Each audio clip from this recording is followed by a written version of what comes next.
all by myself. Hey, what's going on? How you doing? Is everybody safe? Is everybody healthy? That's the main thing, right? We want to make it through this little corona thing in the best of health.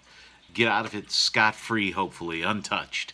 Kind of like Roy Jones Jr. was that one round where couldn't even lay a hand on him. Who was that? Was that Pazienza?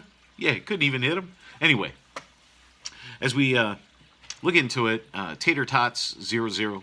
On my last video, I was kind of asking questions about who you wanted to see, what fights would you like to see made, and they brought up Oleksandr Usyk, and they thought that they would be the true contender for the heavyweight title. So I figured, why not throw him in there in a what if, and say, what if he did fight Tyson Fury?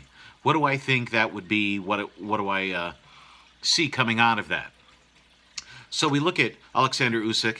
You know, he's 17-0, 13 knockouts. Had one fight. He's 6'3" first, which is good size for a cruiserweight. And decent sized human being. I would love to be 6'3".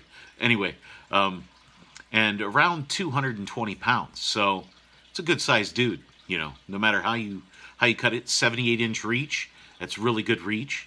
You start looking into some of his last things, because I always look at your last couple fights. I mean, one of the great things is he has a very rare thing about him, and that's every opponent he's ever fought has had a winning record.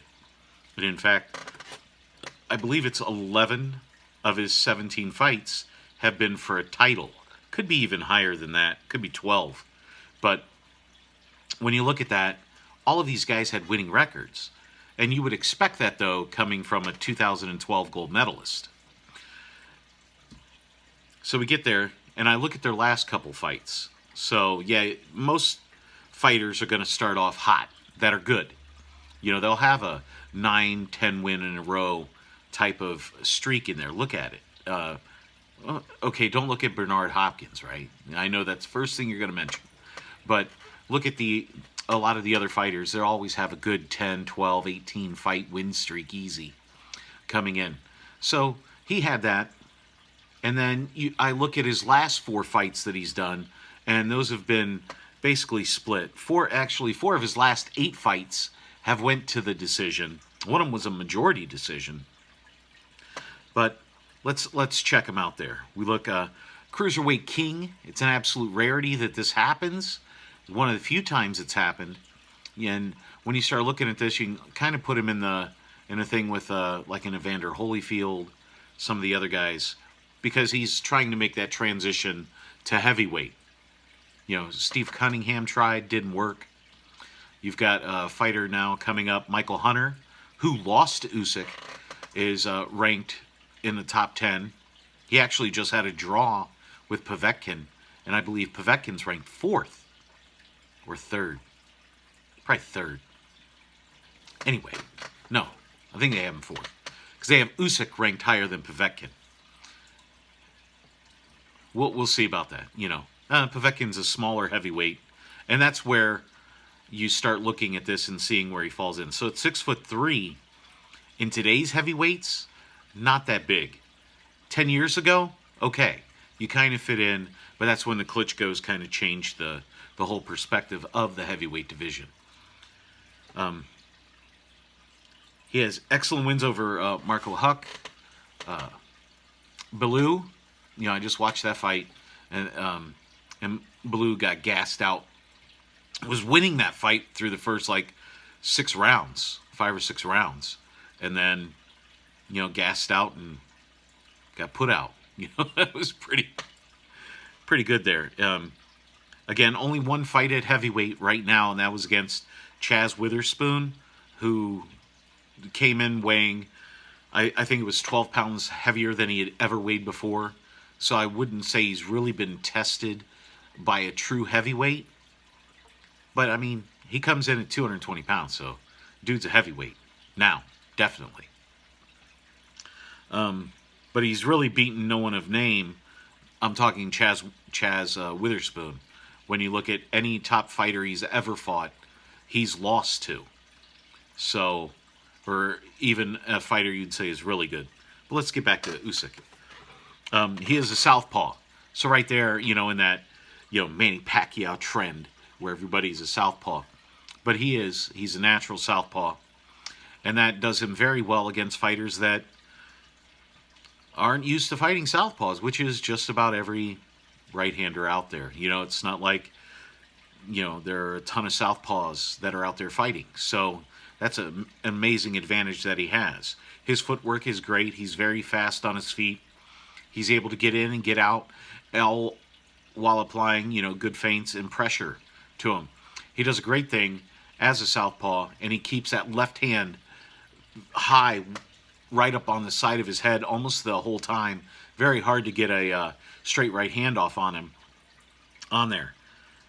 He fights at distance, but again, he can close that gap, and with 78-inch reach, which is good for a 6'3" guy, that's really good there. Really quick, straight left hand that can fire off and get in there and catch right-handers off guard easily with that. I said he's good with his in-fight adjustments. If he sees that you're kind of starting to block that right hand, if you watch the Bellew fight, he starts bringing it around to the outside. So instead of coming straight down, he fires it off and gives that little hook around to get around. He makes those adjustments in fight. So one round not working, they make the adjustment, and corner he actually comes out and starts doing it, which is really good to see in a fighter. Again, with the pressure, he's got good stamina. When you're looking at that, it seemed like he actually builds as the fight goes on. One of the fights, I want to say, toward the end, he had actually was throwing over 100 punches in a round, and that was like the 10th round.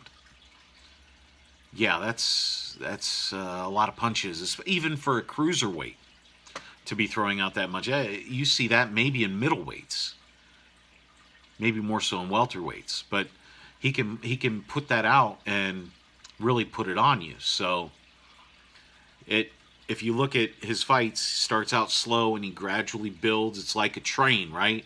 Once that train gets going, it's doing really good there. So looking at him, obviously being able to unite all those titles and those fights and fighting the cream of the crop in there. In fact, some of the guys he's beat are now the cruiserweight champs.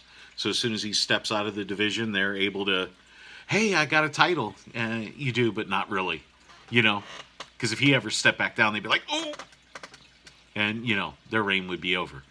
I don't know if he could anymore. He might have sized out, but he's 33, so I mean he could have sized out years ago. So if he's able to drain himself down there, he's fine. Okay, now we're gonna go over to Tyson Fury, right? And what don't we know about Tyson Fury? I'll wait. No, I mean you want to talk about being able to adapt. He doesn't just adapt. He can change his entire fight style in there. It's 6'9", 280 pounds, with the boots on and whatever. 273 is what he came in at with Deontay Wilder. 85-inch reach. Slick masterclass boxer, right? He'll tell you if you don't believe him. And there's really nothing that he can't do in the ring. Initially, before that last Deontay Wilder fight, before he brought Kronk, before he brought Sugar Hill in, Manny Stewart, protege, nephew, before they brought that Kronk fighting style in, yeah, he was a boxer. He still is. Don't fool yourself in that. But he wasn't necessarily looking to take you out. And he was still knocking out over 65% of his opponents then. He's 30-0-1, 21 knockouts, 100% knockout ratio since he's been with Sugar Hill. So he's introduced and been introduced to a new, far more aggressive fight style, which I think bodes horribly bad for his future opponents. Because now you've got a guy that is going to smother you, that can fight inside with 85-inch reach. I don't know how he does it. He's able to angle his body and come around with the hits if he's not steam punching you in the face with that jab. Right? Ask Deontay Wilder how that jab is. You know, because fighters aren't really the same after Fury busts them up, you know. I mean, he fires that jab in. He's got great combinations, his superior head movement. I mean, you can look at other fights where he makes guys miss 5, 6, 7 times in a row. And at his size, you've only really seen that ability in a fighter like Muhammad Ali when you're talking heavyweights. And being able to move around like that with that head movement. And the way he can counter and sets up his stuff and works the body. You know, he dropped Deontay Wilder with a body shot. He takes advantage of whatever weakness you have. And he will exploit that. And I think he would do that in this fight as well. Is he would keep you at distance, fire that right hand in, you know, and if that's not working, those uppercuts come in as well. So there's nothing that he doesn't do in imposing his will. And the advantage he has, he's 6'9", and it is harder to punch up than it is to punch down. So and he's pretty much always punching down, so he's getting even more power behind his punches. And now Usyk, he goes to the body very well, but so does Tyson Fury. And Tyson Fury's got the reach. And if he gets in and gets out on you, you know, I think the problem is Usyk starts too slow.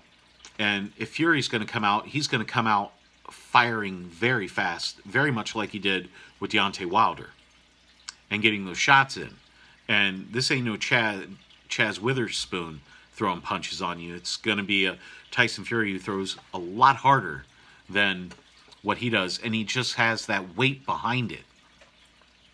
So, I mean, if this came down to it, and Fury is getting better. So, you know, he had that massive break, and now he has come back, and now he's got a good, solid, good 4 fights back in after that really long break that he had. And he's just getting better. So if this was happening, I could possibly easily see a knockout happening inside of 5 rounds. If it extended outward, you know, maybe Usyk gets a little bit luckier, but that reach, that distance that Tyson Fury does, and the fact he can hit you at those funny angles that you're just not prepared for. And he's the master at the mind game, too. So smiling at him, sticking your mouthpiece out, that kind of stuff just doesn't work with him. And I would see Tyson Fury. I don't see Tyson Fury losing for a long time. I think we could see like a Klitschko run with him as far as time being champion. Because I don't see like an Anthony Joshua. I think he gets pieced apart by a guy like Tyson Fury. Anyway, so maybe that's another video I need to do. So, Oleksandr Usyk, I think he's going to beat just about every other fighter in the division. I tell you, a fight I would really love to see would be Usyk against... oh, now his name just slipped out of my head. But the heavyweight that just lost to Ruiz. Yeah. I think that would be a big one there. I think Ruiz would be a great opponent for Usyk. I think that would be a fight that would need to be made, should be made, and would be a great great fight. If, and I'll say this again, if he was training, not the guy that came in at the last Anthony Joshua fight. So that's who I believe should go against. Why isn't this pulling up? I was trying to find the heavyweights in there so I could try and be accurate with what I was saying, and it didn't want to work with me. Andy Ruiz, yeah, okay, yeah, I had it right. Anyway, so Put in the comments below what kind of what if fight you would want to see coming up. Could be MMA, could be boxing. So either one, and we'll go through it and we'll see what happens. All right. Well, hey, thanks for watching the video, sticking around this long. Please comment, rate, subscribe at the bottom, and let me know what you think. All right. Bigragu. What, Eduardo? Nothing? Okay. I'm out.